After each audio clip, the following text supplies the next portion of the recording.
What's the good word, Josh? Your boy DKB here. Let's talk about Brandin Echols. I've mentioned this on a similar subject that I think he could end up being a cut candidate, maybe a piece of trade bait for the New York Jets as an experienced cornerback that has 41 games to his name, 15 of those being starts. And this time the conversation's a little bit different, right? When you look at the rise of Jarrick Bernard-Converse and you look at the rise of rookie Qwan'tez Stiggers, that push in development, right, them being farther along than anybody necessarily would have predicted, could mean that Brandin Echols gets moved on from. Right now, there's not going to be a ton of savings from a contractual standpoint. Realistically, I look at this from the standpoint that he should be on the trade block realistically before final cut day, right? One of those situations where a team is comfortable knowing what Brandin Echols has on his resume so far, and instead of having to rely on the waiver wire and whatever number they may be in that order, you go out and get your guy for, some kind of mid to late round pick, right? Brandin Echols' value would be pretty intriguing here, but I mean, overall, there's a lot to love about him, right? 26 years old. We talked about the experience he's had. He's only going into his fourth season, so he's just wrapping up his rookie contract.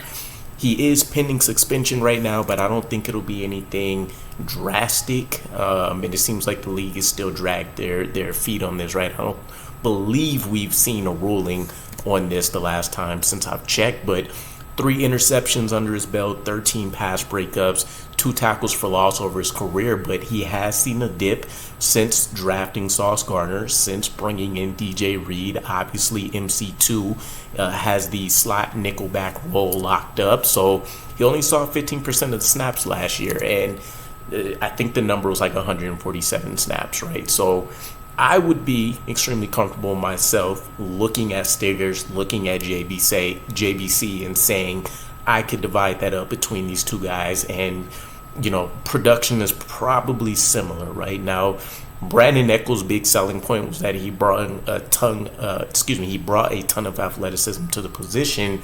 One of his calling cards being speed. When he didn't have proper technique, when he got beat, he had the speed to recover, instantly get back in the phase, and be able to still make a play on the ball. We've seen that quite a bit actually throughout his career. And for those that do love Echols as the Dolphin killer, right, picked off Tua every one of the games he's been able to play in against him and took it back to the house. You could do much worse as a guy that's generally going to be your CB4, right? He could get elevated into more playing time depending on whichever new team he may go to, but I'm willing to take the chance here. Just look at some of the recent performances, and I understand it's the offseason, it's preseason, but look at JBC and look at the traits. Look at what he's putting out there on film, right?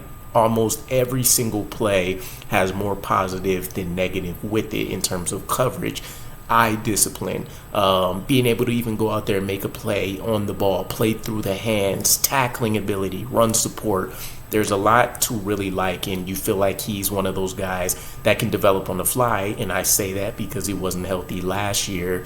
So we're just now getting a chance with him only playing 4 snaps in the season last year to really see what he looks like against other competition, against the team in and of itself. And then with Stiggers, he's had 2 pretty solid outings in his preseason games.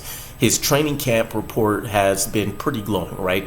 I can pretty comfortably say he's stocked up on almost anybody's, dashboard or report, whatever you want to call it, up to this point. Robert Saleh himself is even coming off of saying not too long ago they already know they have a guy at cornerback, right? The question is he already a starting level cornerback, or do they just have a guy that has some traits that you love in, sporadic spurts, and you'll continue to see him grow and really groom himself into that starting role?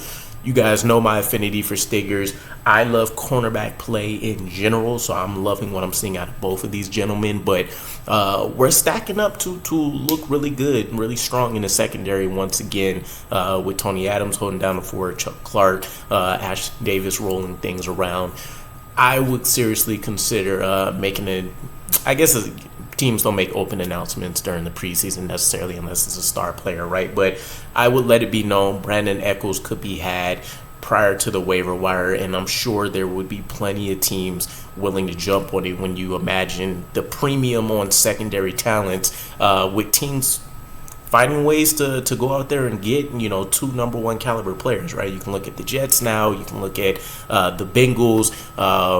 If CeeDee Lamb can ever get a strong running mate, right? But, I mean, nonetheless, there's plenty of examples, even if not there's strong 1, 2, 3 punches going on out there from a committee approach. So let me know what you guys think. Brandin Echols, stay? Should he go? I know we're all in here, so that's really the most divisive I've seen from comments and other related conversations here. But let me know what you guys think, and I'll catch you again.